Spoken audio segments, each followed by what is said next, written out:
Praise the lord. దేవుని నామానికి మహిమ కలుగును గాక.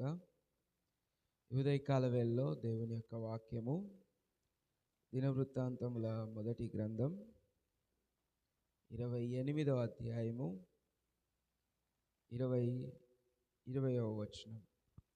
దినవృత్తాంతముల మొదటి గ్రంథం 28వ అధ్యాయము 20వ వచనం. మరియు దావీదు తన కుమారుడైన సొలొమోనుతో చెప్పినదేమనగా, నీవు బలము పొంది ధైర్యం తెచ్చుకొని ఈ పని పూనుకొనుము, భయపడకుండుము, వెరువకుండుము. నా దేవుడైన యెహోవా నీతో కూడా నుండును. యెహోవా మందిరపు సేవను గూర్చిన పని అంతయు నీవు ముగించు వరకు ఆయన నిన్ను ఏమాత్రమును విడువక ఉండును. దేవుని బిడ్డలారా, ఉదయకాల వేళలో దావీదు ప్రవక్త తన కుమారుడైన సొలొమోనుతో ధైర్యపరుస్తూ చెబుతూ ఉన్నాడు. నువ్వు చేసే పనిని బట్టి దేవుని సన్నిధానంలో నువ్వు పని చేయాలని ఆలోచన చేస్తూ ఉన్నావు. దేవుని మందిరమును కట్టాలనుకుంటున్నావు గనుక దేవుని మందిరము కట్టే సమయానికి నీకేమి కావాలి, ఎలా వస్తాయి, ఏంటి అని అధైర్యపడొద్దు. ధైర్యముతో ముందుకెళ్ళమని ప్రవక్త అయినటువంటి దావీదు జ్ఞాపకం చేస్తూ ఉన్నాడు. నీవు బలము పొంది ధైర్యము తెచ్చుకొని ఈ పని పూనుకొనుము. పని చేయడానికి ముందు మనకు కావాల్సింది ఏంటంటే బలము, ధైర్యము ఖచ్చితంగా ఉండాలి. ఇవి ఉంటేనే నువ్వు ఏ పని చేసినా అది సక్సెస్ అవుతుంది. బలం లేకపోయినా, ధైర్యం లేకపోయినా నువ్వు చేయలేవు, ఆ పని అనేది జరగదు. కాబట్టి ధైర్యం తెచ్చుకొని ఈ పని పూనుకొనుము. ఎందుకు పూనుకోమని చెప్తూ ఉన్నాడు అనంటే, నువ్వు భయపడకుండా బెరవకుండా ఉండుము. నా దేవుడైన యెహోవా నీతో కూడా ఉన్నాడు.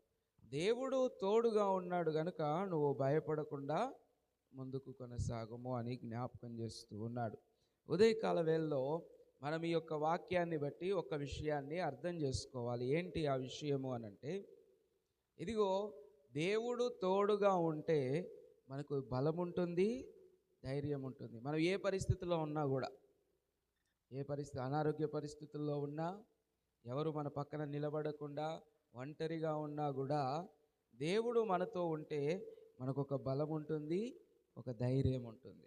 కాబట్టి దేవుడు మన పక్కన ఉండాలి అని అంటే జ్ఞాపకం చేసుకొని మనం ముందుకు కొనసాగాలి. ఎలా దేవుడు మన పక్కన ఉంటాడు చెప్పండి? ఏం చేస్తే దేవుడు మన పక్కన ఉంటాడు? దేవుడు మన పక్కన ఉండాలి అని అంటే ప్రతి విధముగా ప్రతిరోజు ప్రార్థనలో ఉండాలి, వాక్యము చదవాలి, ఆత్మీయ జీవితాన్ని నిలబెట్టుకోవాలి. మన మాట సరిగ్గా లేకపోయినా, మన విధానం సరిగ్గా లేకపోయినా, మన పరిస్థితులు సరిగ్గా దేవుని ముందు కనపడకపోయినా దేవుడు మనతోని ఉండడు. కాబట్టి దేవుడు మనతో ఉండే విధానాన్ని మనం అర్థం చేసుకోవాలి, దాన్ని కాపాడుకోవాలి. 2 మాటలు బైబిల్ గ్రంథంలో నేను జ్ఞాపకం చేసి మనం ప్రార్థన చేసుకుందాం. మొదటి మాట, హెబ్రీ పత్రిక 11వ అధ్యాయం 6వ వచనంలో ఏమంటాడంటే, దేవుని యొద్దకు వచ్చువాడు ఆయన ఉన్నాడనియు, తన్ను వెతుకువానికి ఫలము దయచేయువాడనియు నమ్మవలెను కదా. దేవుని యొద్దకు వచ్చేవాడు దేవుడు ఉన్నాడని నమ్మాలి, దేవుడిని అడిగితే ఇస్తాడని నమ్మాలి. నువ్వు నమ్మితే దేవుడు నీ పక్కన ఉంటాడు, నీ కార్యాన్ని జరిగిస్తాడు. నీవు నమ్మిన ఎడల దేవుని మహిమ చూస్తువు అనే మాటను యేసు ప్రభు వారు సంఘానికి జ్ఞాపకం చేశాడు.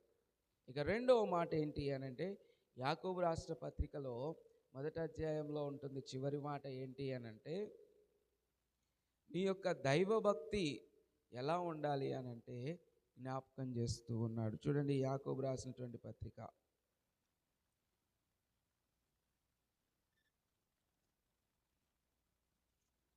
హెబ్రీ పత్రిక తర్వాత యాకోబు రాసిన పత్రిక 1వ అధ్యాయం చివరి వచనం.